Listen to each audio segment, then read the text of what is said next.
थांबा, तुम्हाला जर्मनीत मास्टर्स करायचं आहे का? मला बऱ्याच लोकांनी विचारलं की जर्मनीत मास्टर्स कसं करायचं. तर हा व्हिडिओ तुमच्यासाठी आहे, पूर्ण बघा. मी घेऊन येते एक रॅपिड फायर इंटरव्ह्यू तुमच्यासाठी. सो मित्रा, तू मास्टर्सला ऍडमिशन कसं घेतलं? मी इन्स्टिट्यूट रेफर केले. 3 होते, जे होते IDP, ॲडवाइस आणि क्युबिक्स. आता बरेच आहेत पुण्यात. ओके. तुझं कॉलेज कोणतं होतं?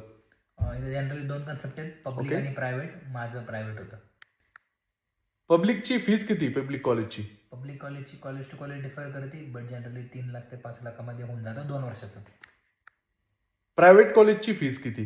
तर माझी होती 16 लाख रुपये, पण काही काही कॉलेजची 12 लाख पण आहे, 15 लाख पण आहे, डिपेंड करतं. जर्मनीमध्ये लिव्हिंग कॉस्ट किती आहे स्टुडंट्सला? वर्षाला 10 लाख रुपये.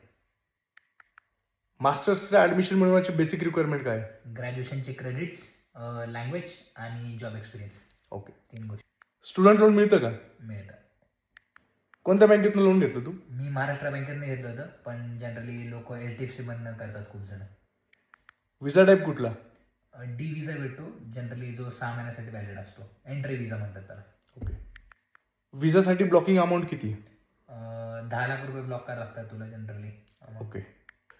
एंट्री विजा संपल्यानंतर कॉलेजच्या कोर्सप्रमाणे तुला 2 वर्ष ते 3 वर्षाचा विजा भेटतो, एक्सटेंडेबल.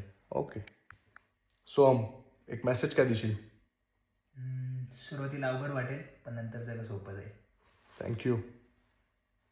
Thank you so much. तुम्ही सर्वांनी पूर्ण व्हिडिओ बघितल्याबद्दल. तुम्हाला जर का अशाच प्रकारे रॅपिड फायर इंटरव्ह्यूमध्ये संपूर्ण माहिती पाहिजे असेल तर कुठल्या कुठल्या विषयांवर माहिती ऐकायला आवडेल कमेंट करून कळवा. लाईक करा, शेअर करा, सबस्क्राईब करा और फॉलो करा. Thank you so much. जे करता येईल ते करा.